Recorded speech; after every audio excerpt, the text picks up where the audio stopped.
दोस्तों नमस्कार। दोस्तों मैं आप लोगों को एक ऐसे डर के बारे में बताना चाहता हूँ जो मेरे को भी समझ में नहीं आया। ये डर कैसा? दोस्तों बीजेपी वाले और आरएसएस वाले हमारे देश में जहाँ भी वोट मांगने जाते हैं वहाँ ये डर बैठाते हैं कि हमें मुसलमान मार देंगे, हमें मुसलमान मार देंगे। अगर मुसलमानों की तादाद अभी 20% है तो ये डरे हुए हैं, अगर ये 30% भी हो गए तो हमें ख़त्म कर देंगे। मेरे समझ में ये नहीं आ रहा कि मैं सुनता था देश की 70% जनता से, भाई अगर बीजेपी का, भारतीय जनता पार्टी का पूर्ण बहुमत नहीं आता है, अकेली बीजेपी का पूर्ण बहुमत नहीं आता है, तो नरेंद्र मोदी जी को कोई भी प्रधानमंत्री नहीं बनने देगा। बीजेपी ही नरेंद्र मोदी जी से खार खाए हुए है। नरेंद्र मोदी जी ज़्यादा तानाशाही करने पर उतारू हो गए हैं। लेकिन अब मुझे ये लगने लग गया, सिर्फ ये बाकी हिंदुओं को ही नहीं डरा रहे थे मुसलमानों से, ये पूरी बीजेपी और आरएसएस नरेंद्र मोदी जी और अमित शाह से डरते हैं, बुरी तरह से डरते हैं। इनको दस्त लगे हुए हैं, इनको छुपने के लिए जगह नहीं मिलती। ये इन्हीं के चोले में जाके छुप जाते हैं, इन्हीं के दामन के नीचे जाके ये लोग छिप जाते हैं।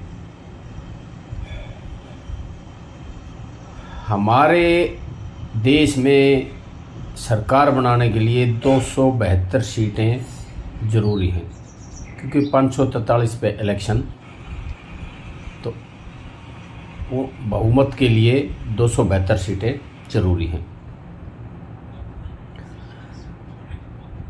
अगर नरेंद्र मोदी जी अपने दम पर 272 सीटें नहीं दिला सका बीजेपी को, भाजपा को, भारतीय जनता पार्टी को, तो ये नाकामयाबी सिर्फ अकेले नरेंद्र मोदी जी की है।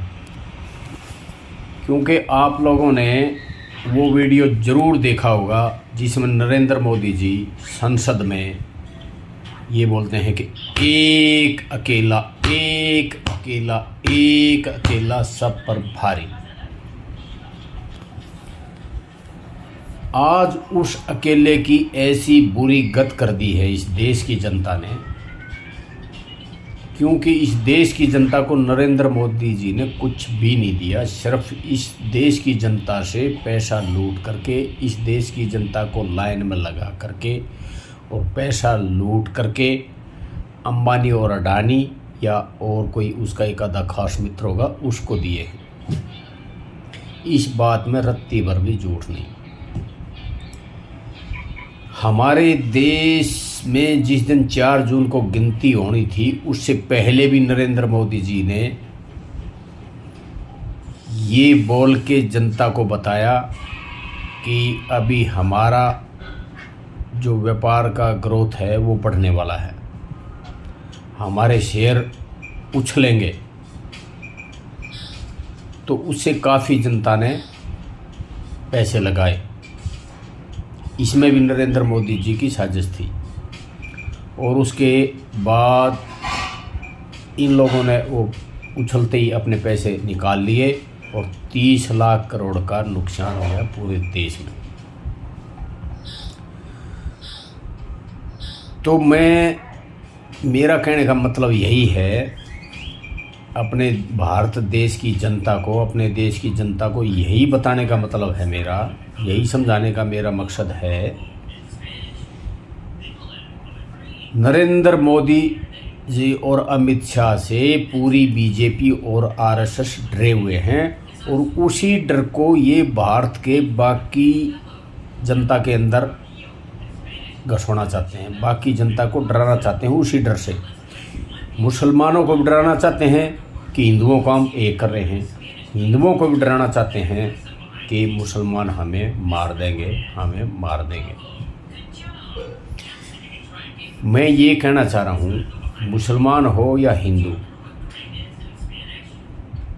दोनों अलग अलग परमात्मा को मानते हैं, मानते रहो, कोई दिक्कत नहीं, लेकिन दोनों के परमात्मा बिल्कुल एक समान है, क्योंकि जितने अंग हिंदुओं को है उतने ही अंग मुसलमानों को हैं, जितने अंग मुसलमानों को हैं उतने ही अंग हिंदुओं को हैं, चाहे वो उनकी औरतों में हो, लड़कियों में हो, किसी में भी हो, या हिंदुओं की औरतों में हो, लड़कियों में, सबके अंग बराबर हैं।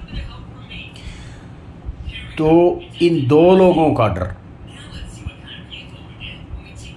बीजेपी और आरएसएस में है, और इन दो लोगों के डर को बीजेपी और आरएसएस बाकी देश की जनता के अंदर डालना चाहते हैं।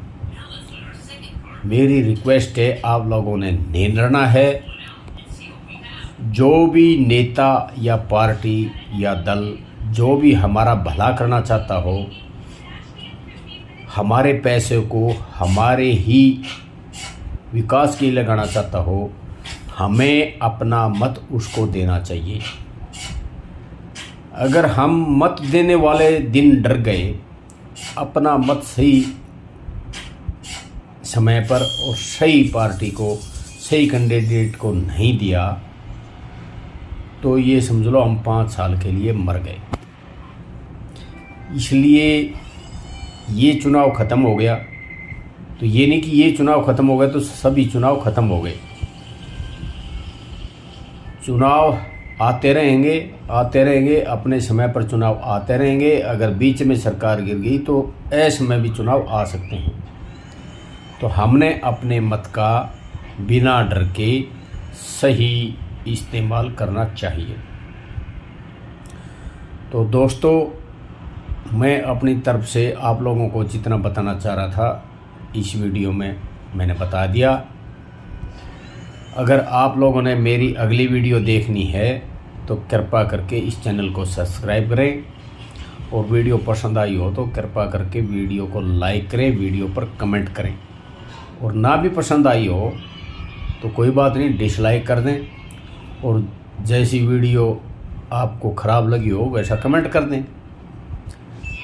मेरी तरफ से सभी को नमस्कार, जय हिंद, सत श्री अकाल, आदाब, जय जवान, जय किसान, भारत माता की जय।